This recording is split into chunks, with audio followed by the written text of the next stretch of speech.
네, 잘 지내셨죠, 여러분? 네, 많이 오셨네요. 네, 반갑습니다.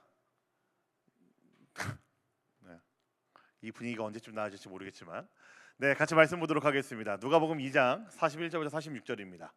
누가복음 2장 41절부터 46절입니다. 네, 한 절씩 같이 보도록 하겠습니다. 제가 41절 먼저 볼게요. 예수의 부모는 해마다 유월절에 예루살렘으로 갔다. 예수가 12살이 되는 해에도 그들은 절기 관습을 따라 유월절을 지키러 예루살렘에 올라갔다. 그런데 그들이 절기를 마치고 돌아올 때에 소년 예수는 예루살렘에 그대로 머물러 있었다. 그의 부모는 이것을 모르고 일행 가운데 있으려니 생각하고 하루 길을 갔다. 그 뒤에 비로소 그들의 친척들과 친지들 가운데서 그를 찾았으나 찾지 못하여 예루살렘으로 되돌아가서 찾아다녔다.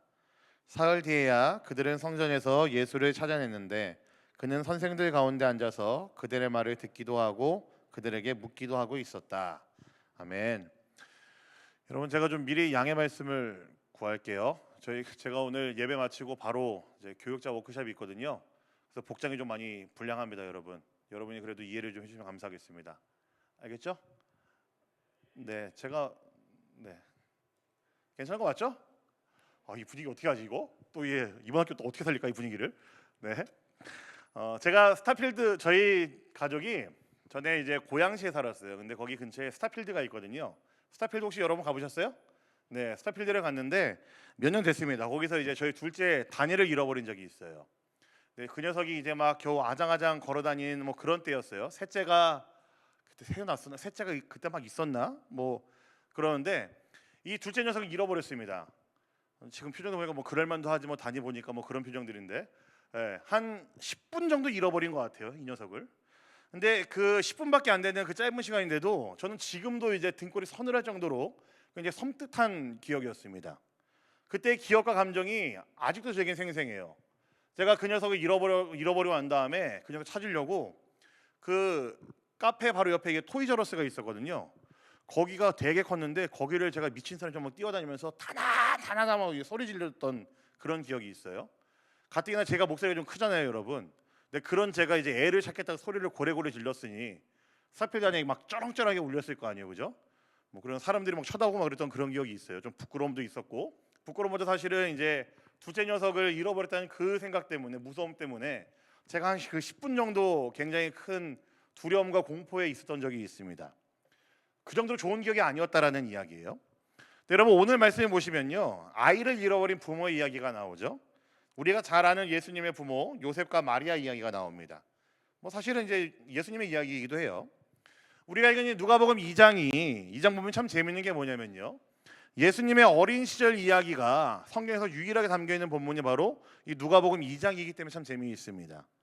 사실 다른 복음서들, 뭐 마태복음, 마가복음, 요한복음도 있지만 이런 복음서를 보면은 대체로 예수님의 탄생에 대한 이야기만 있거나 탄생 이후에 예수님께서 시간을 훌쩍 건너뛰셔가지고 공생애를 시작하는 이야기들만 기록되어 있어요. 특히 마가복음 같은 건 더 이제 급합니다. 예수님 탄생도 다루지 않고요. 그냥 갑자기 어느 날 예수님 딱 등장하셔가지고 회개하라 천국이 가까이 왔도다 뭐 이런 얘기만 하시고 바로 시작을 하는 게 마가복음이에요. 그만큼 이제 급하게 이제 전개되는 게 마가복음의 특성이라는 거죠. 아무튼 그렇기 때문에요, 성격이 각각 다른 이 네 개의 복음서 중에서 특별히 누가복음만 예수님의 유년 시절 어렸을 때의 이야기를 담고 있는 게 바로 저와 여러분들이 보고 있는 누가복음 2장에 있는 이 내용입니다. 그런데 예수님의 이 유년 시절 이야기를 보면요, 저는 그런 느낌이 딱 들었어요. 사람 냄새가 막 나는 거예요. 저희 다니엘을 이루어 때 그 기억을 되살려주는 그런 말씀 본문이었습니다. 예수님도 지지리도 말을 안 들으셨구나 뭐 그런 생각이 들 정도로 그런 사람 냄새가 나는 본문이 바로 오늘 우리가 읽는 본문이었습니다. 참 사람으로 오신 예수님께서 어떻게 이 땅을 사셨는지를 조금이나마 알 수 있는 본문이 바로 오늘 우리가 읽는 본문이라는 이야기죠. 그래서 오늘은 그 사람 냄새가 풀풀 나는 이 누가복음 2장에 있는 예수님의 어린 시절 이야기를 한번 좀 살펴보려고 합니다. 그러나 여러분도 잘 아시겠지만 항상 성경에 있는 그 목적과 성경이 밝히고자 하는 것은요, 그냥 어떤 해프닝 정도로 끝나는 이야기들은 절대로 아니에요.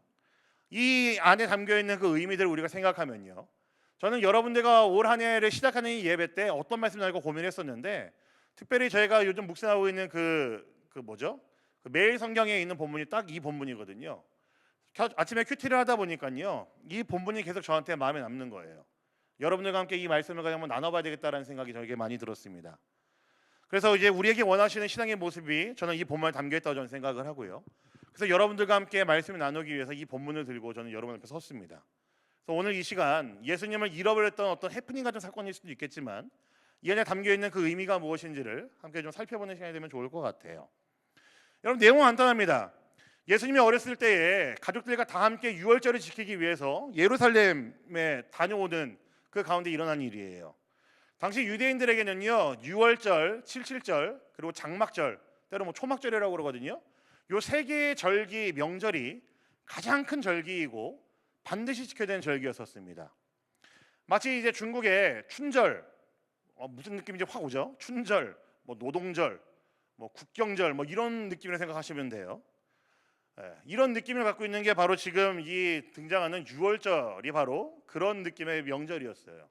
유대인들은 굉장히 중요한 명절이었고요.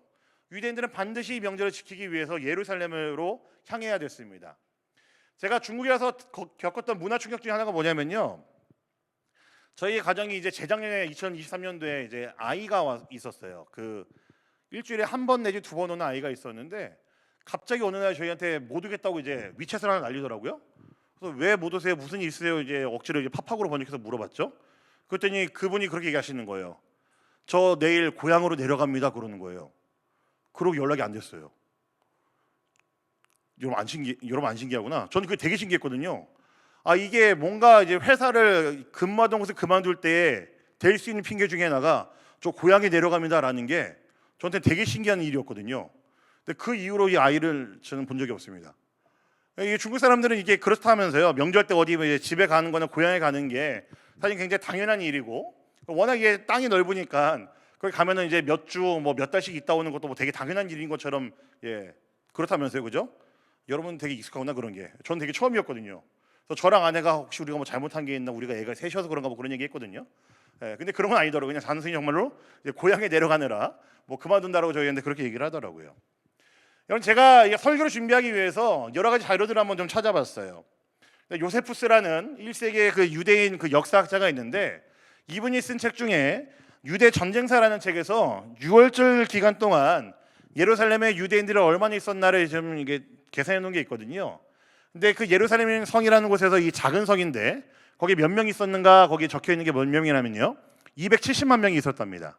작은 성에 명절 때 그 명절을 지키기 위해서 전국 각지에 흩어져 있는 그 유대인들이 혹은 이제 디아스포라라고 하는 그 사람들이 전부 다 그 일주일 동안 모여가지고 그 안에서 예루살렘 성 안에서 여러 가지 이제 예배드리고 제사를 드리고 그렇게 시간을 보내는 게 270만 명이랍니다.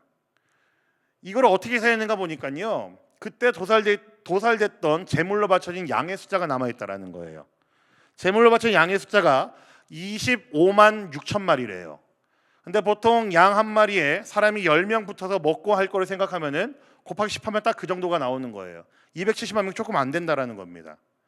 그러니까 그 일주일 사이에 그 예루살렘 성에 그 270만 명이 확 모이는 아주 엄청난 명절이라는 거죠. 어느 정도 과장이 되었을 것을 생각해 놓고 열어둔다 할지라도 어쨌든 유월절을 지키기 위해서 굉장히 많은 인원이 모인다는 것은 우리는 알 수가 있어요. 그래서 이 시기에는 이스라엘 전역, 이제 방금 말씀드린 것처럼 근처에 있는 나라에 흩어져 있었던 그 유대인들조차도 전부 다 모이는 시기가 바로 이때라는 겁니다. 굉장히 많은 사람들이 모이고 붐비고 이동하는 시기가 딱 지금 이때예요. 그런데 큰일 하나 생겼죠. 예수님의 육신의 부모인 요셉과 마리아가 예루살렘에 다녀오다가 아들인 소년 예수를 잃어버린 겁니다. 그것도 사람이 많은 예루살렘에서 잃어버린 것이 아니라 집으로 귀가하는 길에 하루 정도 오고 난 다음에 그제서야 아이가 없어진 것을 알았다는 거예요. 여러분, 이게 이해가 되세요? 자기 아이를 데리고 예루살렘으로 어디 이동을 했는데 사람 많을 때는 몰랐는데 오고 난 다음에 하루가 지나간 다음에 아이가 없어진 거 알았대요. 말도 안 되는 상황이죠, 여러분. 부모가 자녀를 잃어버린 건 당장 한 게 아니고요, 하루 있다가 알았다는 겁니다.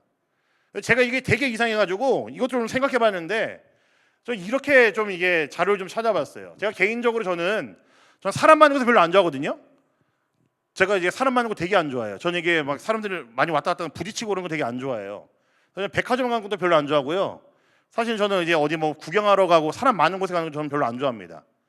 근데 제가 정말로 큰 맘 먹고 얼마 전 그 춘절 연휴 기간에 아내랑 저희 아이들이랑 같이 이제 항저우를 갔어요. 저한테는 엄청난 도전이었습니다. 왜냐면 이제 기차를 이제 같이 가이드해주는 저희 뭐 청년들이나 그런 사람들 없이 오롯이 저랑 아내랑 저희 아이들만 같이 처음 탄 게 요번이었고요. 그래서 이제 난생 처음 이제 상해 말고 다른 지역에 우리 가족끼리만 간 것도 처음이었어요. 엄청난 도전이었다고요. 별거 아니면 그런 표정인 것 같은데 저희한테 엄청난 도전이었습니다. 아직 상해에서 이제 예언도 못 가본 저한테는 큰 도전이었어요. 항저우 간다는 거는. 갔는데 항저우 그 짠에 사람이 한 명도 없는 거예요. 그리고 제가 무슨 생각했을까요? 와, 씨, 눈치 싸움에서 우리가 이겼다 뭐 그 생각하고 있었죠. 그래서 이제 항저우 가면은 이제 당연히 봐야 되는 서호가 있잖아요. 서울을 갔어요. 숙소에다 얘 짐을 보고 서울을 갔는데 항저우 짠에 항저우역에 왜 사람이 없는지 알겠더라고요. 거기 다 있더라고요. 서울에 사람이 정말 빽빽하게, 정말 죄송해요. 점심 먹었죠? 제 토 나올 정도 사람이 모여 있더라고요. 거기에 막 이제 들어가는데 막 사람들 막 비집고 들어가지도 이제 못하게 할 정도로 사람이 빽빽하게 서 있고, 이게 그냥 가만히 이게 저절로 이렇게 딸려가는 그런 그 무빙워크 같은 그런 기분도 이게 경험을 하고요. 그런 와중에 저희가 애가 셋이잖아요. 그러니까 저랑 아내랑 이 녀석들을 안 잃어보려고 손을 이제 꼭 잡고 다닌 거죠. 그렇게 애들 손을 잡고 다닌 적이 없었는데 그때는 좀 이게 되게 긴장이 되더라고요. 손 잡고 다니면서 있나 확인하고 저희 아내한테 잘 있는지 확인하고 그러면서 좀 그렇게 서로 돌았던 기억이 있습니다. 여러분, 부모는 당연히 이렇게 다녀야 돼요. 사람이 많고 그러면은 내 자녀 잃어버릴 거 걱정해서 그렇게 다니는 게 맞잖아요. 그렇죠? 그러니까 저는 이 본문이 되게 이해가 안 되는 거예요. 아이를 갖고 있는 아이의 부모가 아이를 잃어버린 거를 그 순간 모른다는 거는 도대체 치더라도 하루가 지나서 알았다? 저한테는 되게 이제 아리까리한 본문이 바로 이 본문이었어요. 근데 당시 이제 문화를 들여다보면요, 어느 정도 이해가 되더라고요. 많은 사람이 모이는 명절이고 많은 사람이 모이는 그 문화라고 말씀드렸잖아요. 그래서 이때는 이 예루살렘 성의 명절을 지키러 가기 위해서 사실은 가족끼리, 그러니까 어떤 일가족끼리만 아니고 모든 친척들이 모여서 같이 이동을 했대요. 그게 아니면은 혹은 어떤 한 마을이 전체로 같이 이동을 하고 그랬답니다. 그러니까 단체 손님들처럼 이렇게 움직인 거예요. 그러니까 당연히 이제 그 많은 사람들이 움직였다가 어떤 자기 팀이 있으니 아마 이제 요셉과 마리아는 당연히 우리 그 친척들과 우리 모임 안에 있겠거니 생각하고 그렇게 사람들 속에서 이제 딸려서 이렇게 왔던 것 같아요. 그래서 사람도 빠질 사람들 빠지고 하루 정도 지나고 나니까 그제서야 확인했는데 없으니까 이제 그래서 놀래서 이제 아이를 찾기 시작한 거죠. 이해되세요?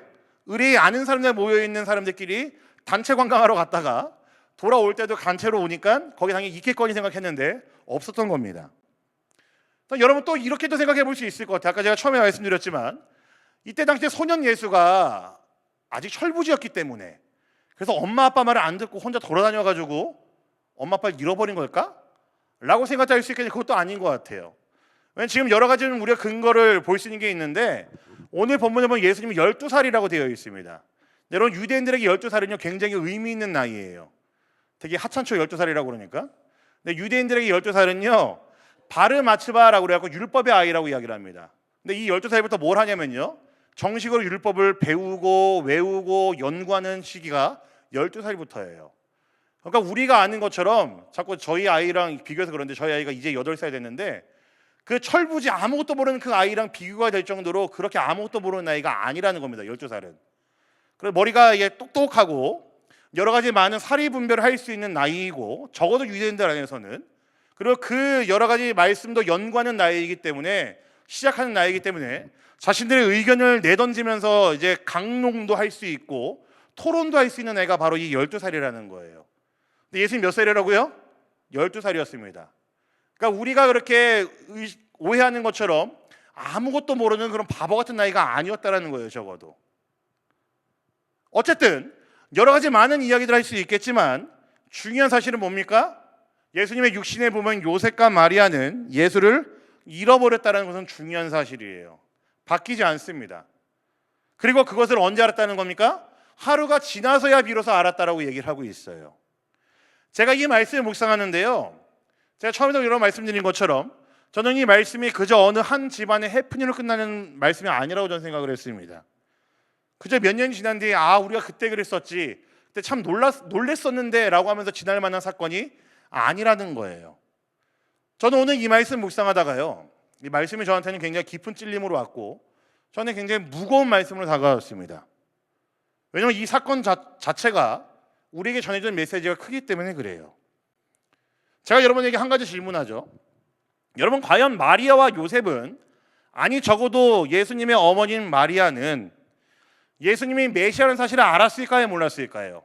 이때 당시에 12살인 예수, 10년 동안 키운 예수가 메시아라는 사실을 알았을까요, 몰랐을까요?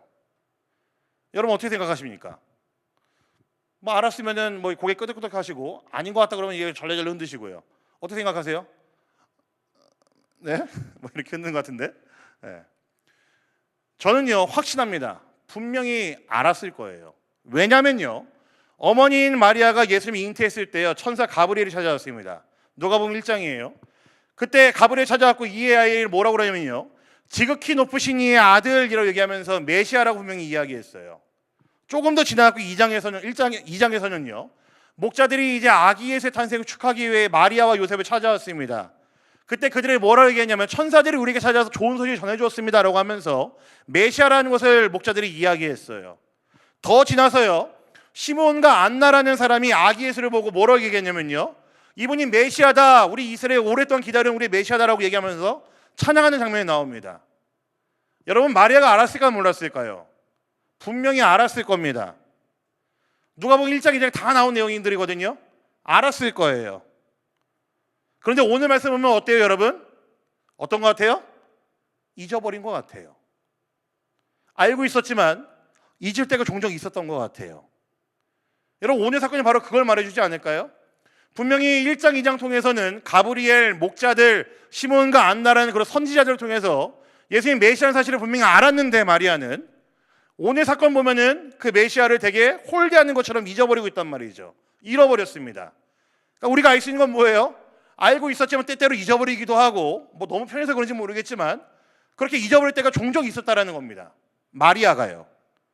여러분, 제가 왜 이 예수님을 잃어버린 이 사건을 그냥 해프닝 정도가 아니라, 해프닝을 끝낼 수 있을 법한 사건으로 다루는 게 아니라 왜 저희에게 깊이 있는 찔림과 무거움으로 다가와야 됐냐고 말씀드렸냐면요, 여러분, 예수님이 메시아라는 것을 알았는데도 잊어버렸다니까요. 메시아라는 사실도 잊어버렸습니다. 그 메시아인 예수님을 잃어버렸어요. 함께 있는지 없는지도 확인 못하고 잃어버리고 하루 뒤에나 알았습니다. 여러분, 저는 이것이 마리아와 요셉의 모습이 저와 여러분의 신앙과도 같지 않을까라는 생각을 하게 됐어요. 여러분, 우리들의 신앙이 이렇지 않을까요? 혹시 여러분들 중에서도 예수님이 우리 주님이라는 사실을 잊고 지내고 있지 않으십니까? 여러분들 중에서도 나의 분주함 때문에, 당장 내 눈앞에 놓이는 어떤 일 때문에 예수님을 놓고 예수님을 잊고 살고 있지 않으십니까? 내가 예수님을 잃어버렸는데 그 예수님을 잃어버린 것조차도 내가 인지하지 못하고 알지 못하고 깨닫지 못해서 그냥 그렇게 흘러가는 삶을 살고 있지 않습니까, 여러분? 이것이 지금 저와 여러분의 상태가 아닌가라고 질문을 하고 싶어요. 여러분, 요셉과 마리아는요, 그들이 돌아가야 되는 그 여정이 아마 굉장히 급했을 겁니다. 그렇지 않겠어요, 여러분? 당시 유월절, 제가 아까 말씀드렸죠, 7일에서 8일 정도 지냅니다. 예루살렘 성에 270만 명이 꽉 모여가지고 거기서 제사 드리고 이것저것 여러 종교 행위하고 그러면서 뭐 밥 먹고 그러면서 7일에서 8일 정도를 거기서 지냅니다. 그 많은 사람들이. 근데 여러분, 예수님의 육신의 아버지인 요셉의 직업 뭔지 아세요? 뭐예요? 일단 목사님은 아니에요. 뭘까요? 목수죠. 당시에 이제 목수라는 직업이 그냥 나무만 다루는 게 아니라 뭐 석공까지 같이 다룬다라는 것을 이제 넓게 하는 걸 반영했으면은 아마 제가 볼 때 건축업자, 뭐 건설업자 정도가 제일 비슷할 것 같아요. 요셉은요, 그런 일하는 사람이었어요. 그러니까 한마디로 자영업자입니다. 자기가 일하면 일한 만큼 돈을 버는 사람이고, 일하면 일한 만큼 가족들이 먹고 살 수 있는 사람이에요.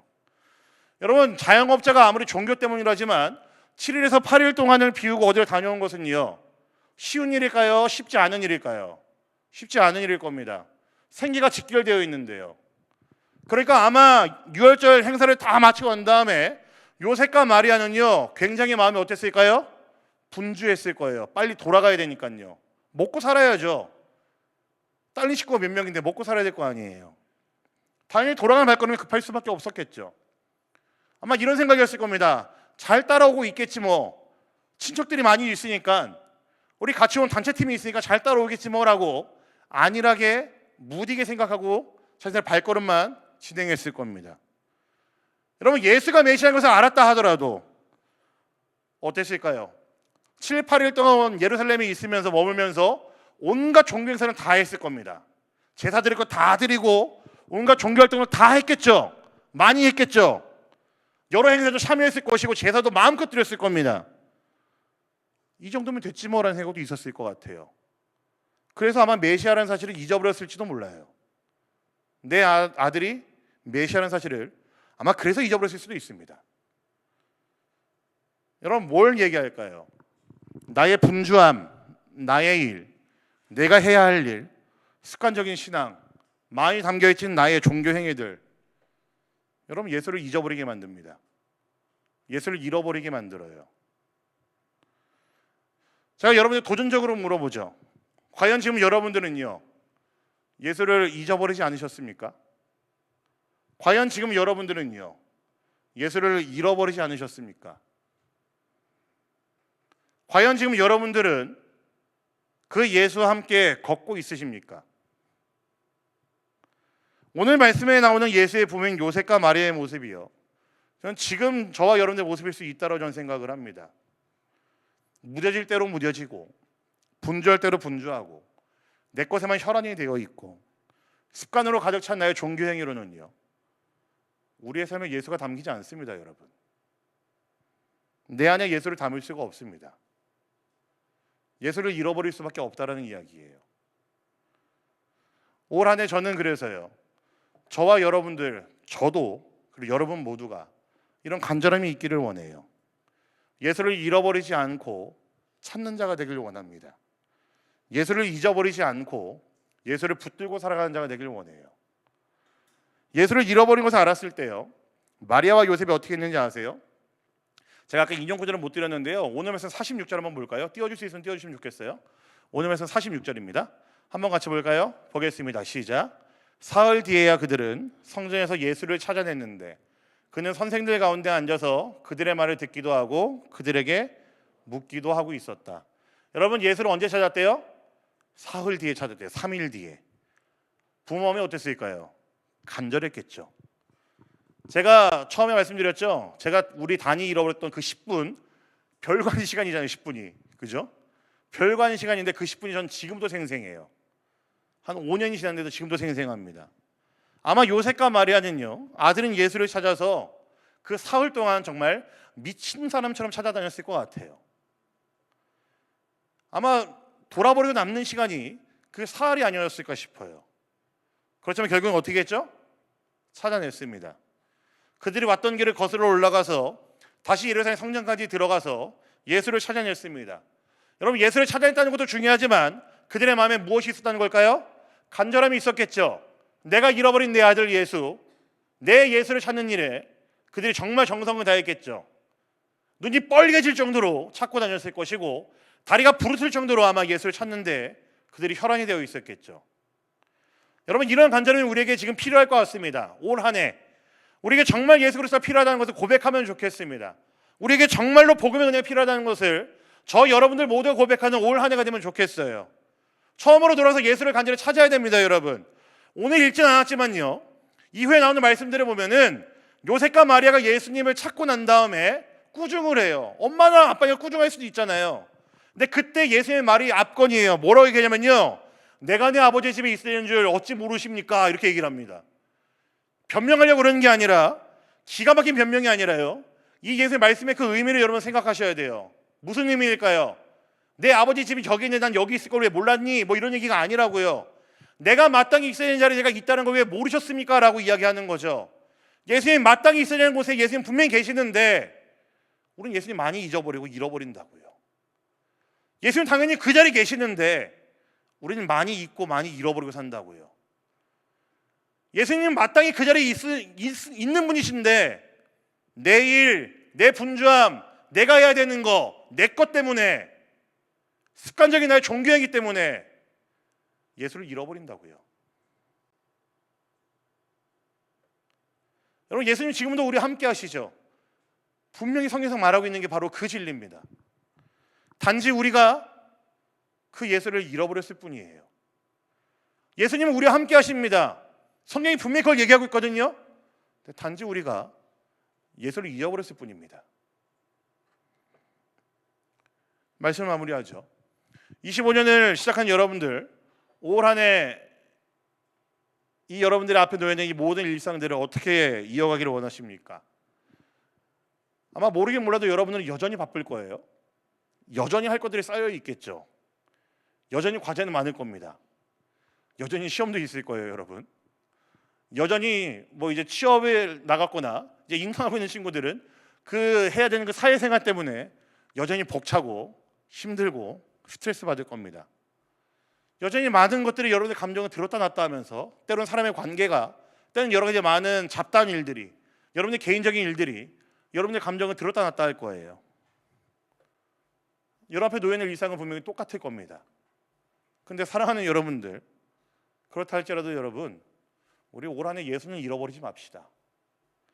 혹시 내 신앙이 정체되어 있다고 느낀다면은, 그것이 느껴진다면은 다시 한번 예수를 붙들고 찾는 그런 시간이 2025년 올 한 해가 되면 좋겠습니다.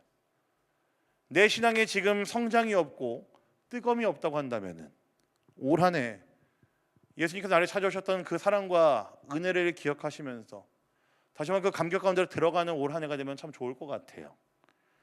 내가 주님을 잃어버렸고 모른다 하여도 그래도 여전히 그 자리에 계신 우리 주님을 기억하면서 더욱 찾고 간절함을 그 은혜를 바라보는 여러분 모두가 되기를 간절히 소망합니다. 그런 올 한 해로 2025년을 그렇게 살아가는 여러분 모두가 되면 좋겠어요. 예수를 잃어버리지 마시고 예수를 찾고 구하고 예수를 붙들고 살아가는 우리 모든 비상대학부 청년들 되기를, 그리고 이곳에 모인 우리 모든 주의 백성들 되기를 우리 주님의 이름으로 간절히 부탁드립니다. 아멘. 아멘. 아멘. 네, 우리 말씀 기억하시면서 함께 찬양하면 좋겠습니다. 나 주님을 모른다 하여도 라는 찬양인데요. 네, 가사 중에 이런 가사가 있어요. 나 주님을 모른다 하여도 주의 사랑 또 나를 믿어주시네. 나 주님을 모른다 하여도 주의 사랑 항상 내 곁에 머무시네. 이런 고백이 있습니다. 여러분, 우리 예수님은요 항상 그 자리에 계시는 분이십니다. 근데 문제가 뭐라고요? 우리가 잃어버리고 우리가 못 찾고 있는 거고 우리가 잊어버릴 때가 많다라는 게, 그게 문제입니다. 우리 이 시간 이 찬양을 통해서 우리 주님을 다시 한번 고백하고 그 사랑과 은혜를 다시 한번 마음 가운데 새길 수 있는 그런 시간들이 되면 좋겠습니다.